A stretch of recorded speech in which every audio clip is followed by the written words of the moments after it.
Last time on the Personal Growth Podcast, Dwayne and Eric discussed what they liked about things that are the way things are going right now. They pulled the topic out of the topic garden, and this week, I think they're going to do the same thing because the boys are flying solo once again.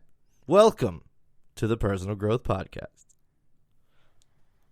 Thank you, Eric. That just makes me happy every time. Well, I mean, I'm glad that we were able to afford the announcer. Like he does a good job. Yeah. He does good. Is he getting an hourly rate? That announcer guy. It's per episode. Sure. It's a per episode rate, so it's not by the hour. But is it like gas money or? Gas money, bag of potato chips. I mean, really, whatever is on hand. He's very accommodating like that. Fair. Okay. So, we had originally had a guest planned for this evening. We did, yes.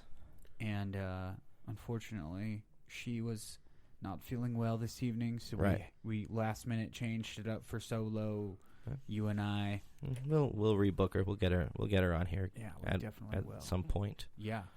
So we are going to pick from the bucket. Yes. I'm sorry. The topic garden. Get it right. We're going to. Producer is very serious about the topic garden. Is the topic garden? There we go. Trademark. Thank you, producer. Topic garden. We're Yes. gonna plant this little seed and see if we can mine gold out of it. Sure. Would you like to pull the topic, or would you like if I pulled the topic? Did you pull last week? I pulled last week. Okay, I'll pull this week. All right.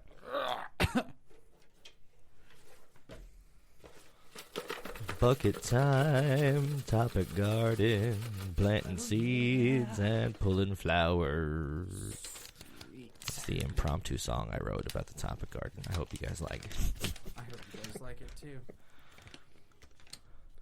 The topic this week is what to think when you're angry about what someone else has done or not done. Okay. Sure. So, I'm going to be honest with you. I have been a person who has thrown topics into the bucket. Yes. Into the topic garden. Yeah, the TG, if you will, if it's easier for you. The TG. The TG. I like it. TG. TG, baby. Oh, yeah. Oh, yeah. TGTM, So motherfucker. This topic was one that I threw in. Okay. And to give it some context, Please. when producer had asked all of us to throw topics in, I was like, I'm going to go to my brother's Twitter because he's always posting cool shit on Twitter. And Now, do you say that because it's really cool shit or just because he's your brother and you feel like you have to say it? No. I don't ever feel like I have to say anything in regards to him. He and I, we've had a rocky relationship. But he does have some really good shit. And some of it's his, some of it's stuff that he's retweeted. And, Right. And so he has a Twitter. He's got a couple of different Twitters, but the one that I pulled from was Affirmation Starter. Okay. He's got this whole thing. Maybe we should figure out how to get him on through a Skype call or something. Maybe no, not right now. At some point In the future. Yeah, in the future, I think it'd be pretty cool. Sure, why not? Technology, baby. Yeah. So he threw this up there on his Twitter wall, and you know, it spoke to me at the moment because I was dealing with some shit, and like I don't know if I'd say that I was angry, but I was bothered by some stuff that was going on. Okay. And it's like one of those things where I can be angry about something that someone isn't doing just as much as I can be angry by something that they're not doing. Right. Sorry, I think I said that. That's you said the same, but I knew what you were trying to say. Yeah. So What is this, episode 9? This is episode 10. This is 10. This is episode 10. Oh, shiza. Yeah. Episode 10. Yeah. Nice. So next week we're going to do our top 10 favorite episodes. Just kidding. We'll save that one for later. But I'm sorry. Go ahead. You were Yeah, no, that makes sense because that, and you're not the only one, I'm sure, who feels that way. Like I remember when I was married, there would be days that my wife would come home from work, and I would have had the kitchen cleaned, but there was a pot that I forgot about, and that's what she noticed. So she would get angry about what I wasn't doing, and disregard completely what I had done. Yeah. So I understand. I've been on the receiving end of that, and I'm sure I've been the giver of that as well. I try not to, but it's human nature. Yeah, it's super super lame, I feel like, to be the giver of that, because it's like, how am I going to get caught on that thing that's not being done when there's all these other good things that are being done?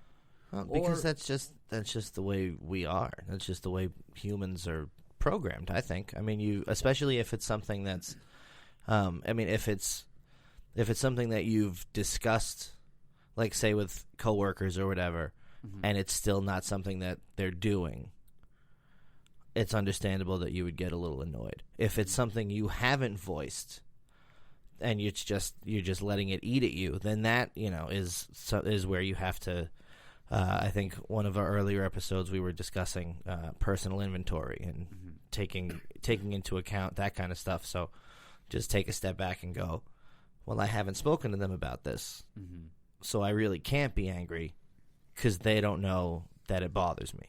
Right. But have you ever tried to say, I can't be angry when you're angry? Yeah. Does it work? Sometimes. Like there've been a couple of instances where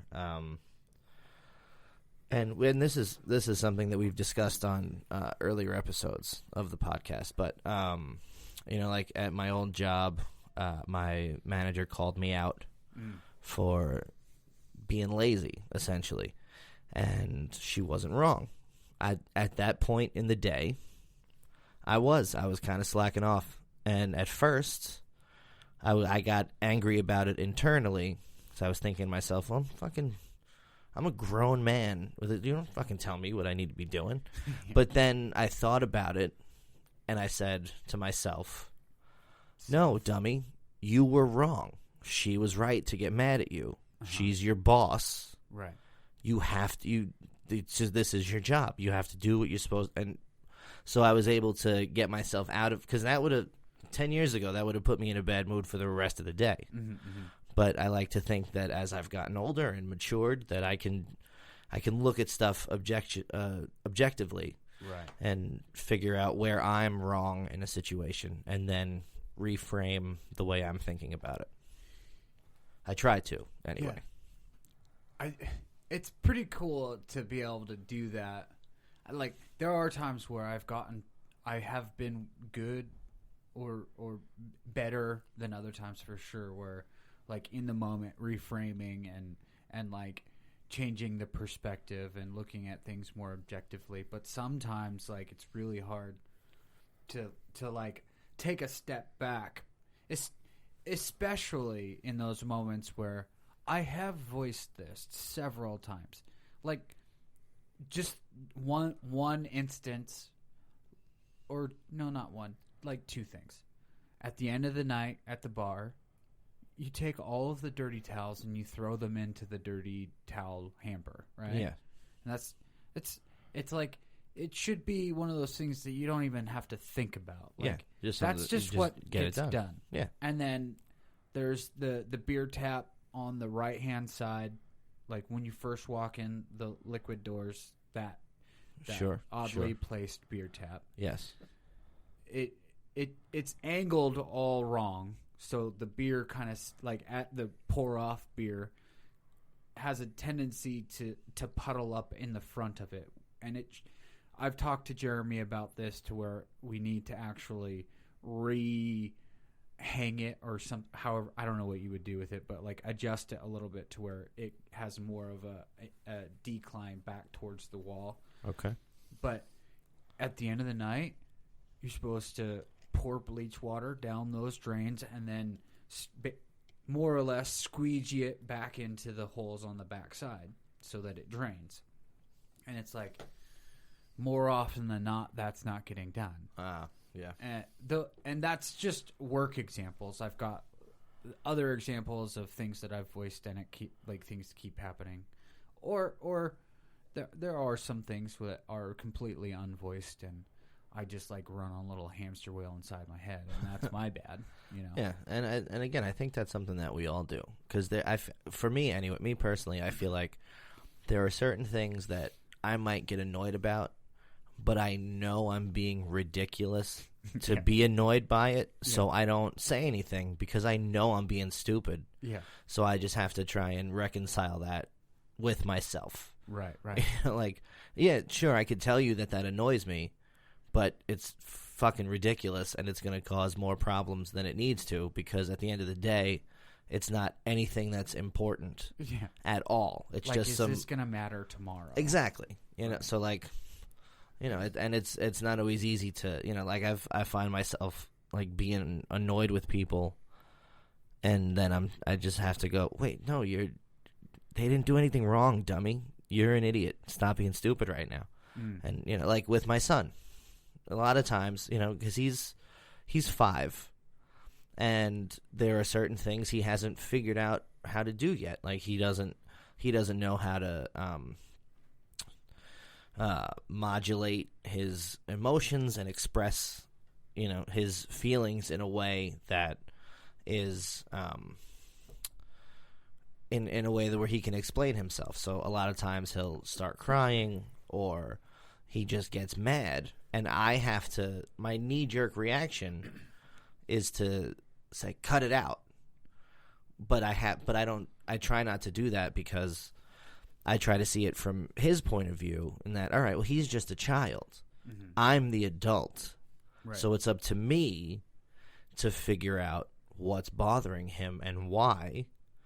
And then we can hopefully get to a place where eventually he'll be able to he'll be able to think those things himself, because I'll say something like, why are you crying?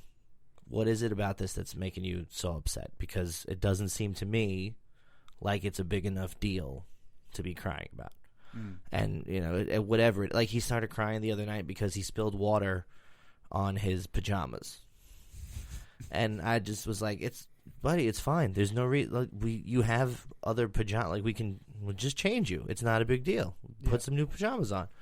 But it was late. He was tired, and he started crying. And so it's up to me then to, again, reframe the way I respond to these things, because I don't want to raise a son who is afraid to show me his emotions. Right. I don't want him to be one of those kids who bottles everything up inside and then turns into a toxic person.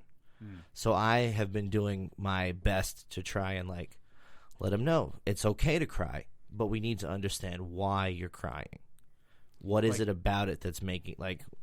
Get him to a place where you can articulate that type of emotion. And a lot of times he does. When I sit down and I ask him, I'll say, you know, what's the matter? And he'll go, well, I was trying to tell you something, and you didn't let me finish my thought, and I couldn't tell you that I wanted to blah, blah, blah, blah, blah. And I go, okay, well, I'm sorry. We were in a rush. I may have been a little pushy to try to get you in the... Whatever the case may be. But anytime it's anything that he says he's upset with me about, I always apologize if I'm in the wrong for it. I'll say, all right, well, I'm sorry that happened. Daddy might have gotten a little unnecessarily, maybe I'm sorry I snapped at you or whatever, because I think any parent can attest we all have those days where you tell them no a million times and they keep doing the thing you tell them not to do, and then finally you yell at them, because how else, like, they're not responding to anything else. Yeah. So you have to yell. But I really want to try and cultivate a relationship with my son where he doesn't feel like he has to hide things from me. He can be himself. If he wants to be sad, he can be sad. I tell him, I go, all right. Like, you know, he'll get upset about, you know, any kind of little thing, or especially if he's tired or hungry or whatever. And I'll say, all right, I'm going to let you sit here and be sad for a little while, but we need to get going soon. So you have a few minutes to change your attitude. You sit here and think about it, and you be sad if you need to be sad. but that's not an excuse to be a jerk for the rest of the day. Mm-hmm. So, be, and